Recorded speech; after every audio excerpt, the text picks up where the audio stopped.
Welcome to The Explainer. Today, we are looking at something absolutely game-changing. If you've ever wondered how to get a massive financial head start in life, you are in the perfect place. We're going to unpack the ultimate age-by-age blueprint to building massive wealth from absolutely zero. Whether you're 13, 18, or well into adulthood and just using this as a rapid catch-up guide, this explainer is designed to give you a step-by-step roadmap to total financial freedom. Okay, let's dive into this. We're going on a chronological level up journey today. We'll start with starting early from ages 13 to 15.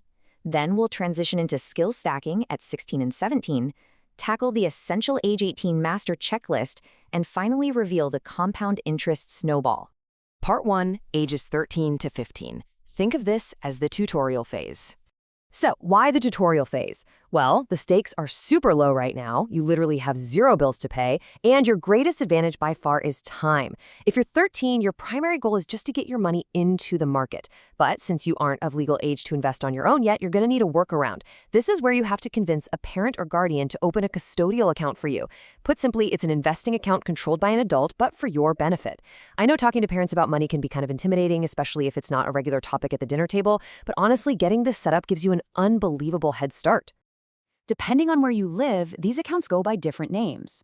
Over in the UK, it's called a junior ISA, which lets an adult invest up to £9,000 a year on your behalf. In the US, you're looking at a UGMA or a UTMA account, allowing up to $18,000 a year before triggering any gift taxes. Oh, and a massive life hack for this age: instead of asking for the latest video games for your birthday, the ones you're just going to forget about in 3 months anyway, ask for cash and put it straight into these accounts.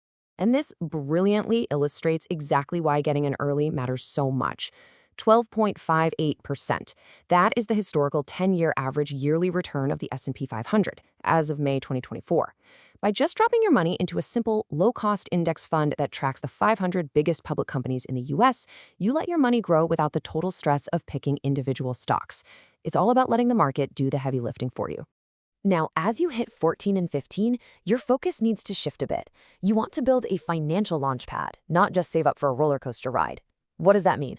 Well, most teenagers save for months just to blow their whole stash at a theme park in one day.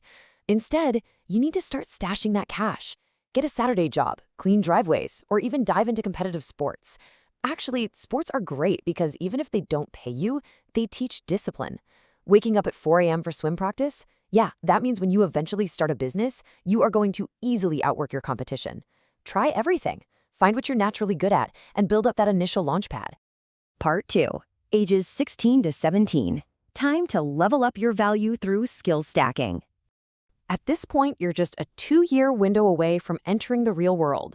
So rather than blowing that stashed cash on distractions, you should be investing it into equipment that builds high-value skills.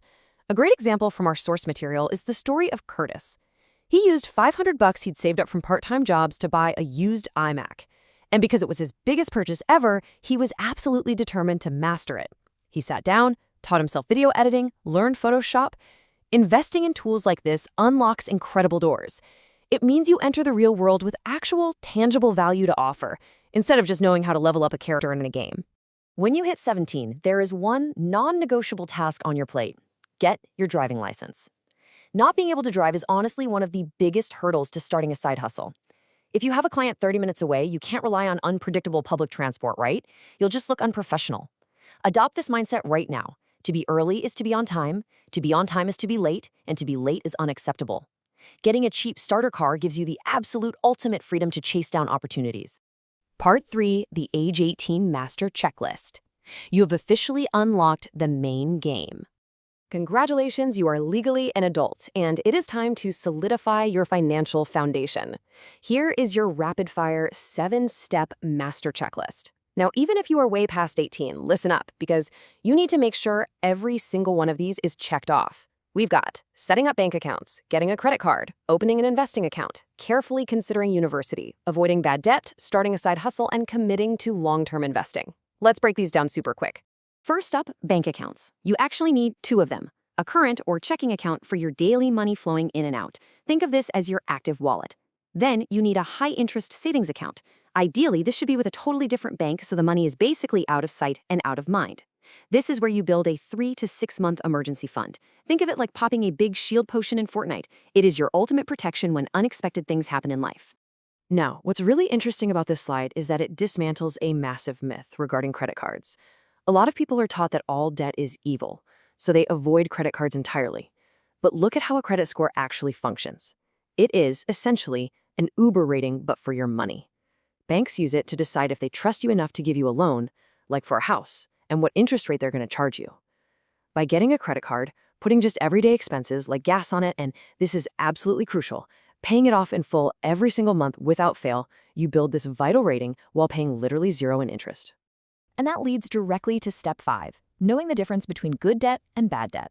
Good debt is strategic. We're talking mortgages or business loans, where you leverage borrowed money to buy assets that actually increase your long-term net worth. Bad debt, on the other hand, is a complete money trap. It's consumer debt for things you can't afford that won't make you any richer.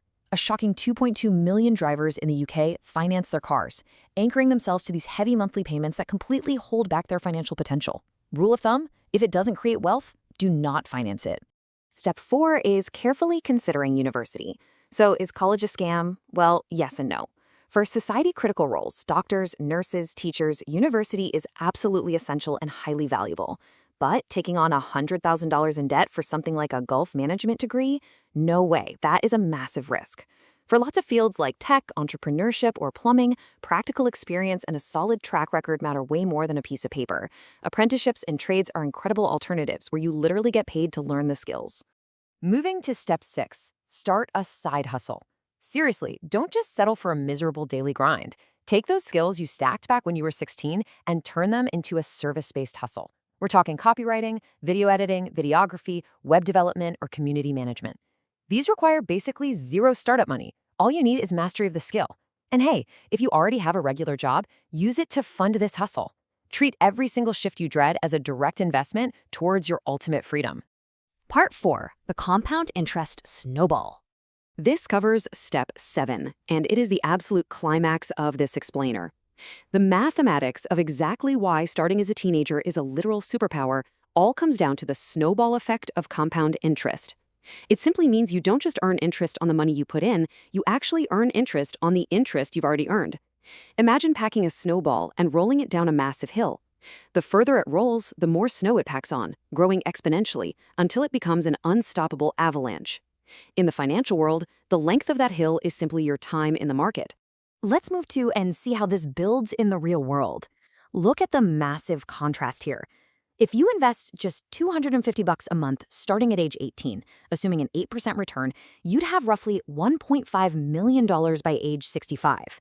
But if you wait just 10 years and start at age 28 under the exact same conditions, you only reach about $679,000. So delaying just 10 years literally costs you more than half of your potential wealth. It's crazy. Which leaves us with a truly provocative thought to end on today. If those 10 years of waiting are worth over $800,000 in lost wealth, what is the true cost of waiting until tomorrow to start? Time is your greatest asset right now, but it's the only one you can never earn back. Start building your launchpad today.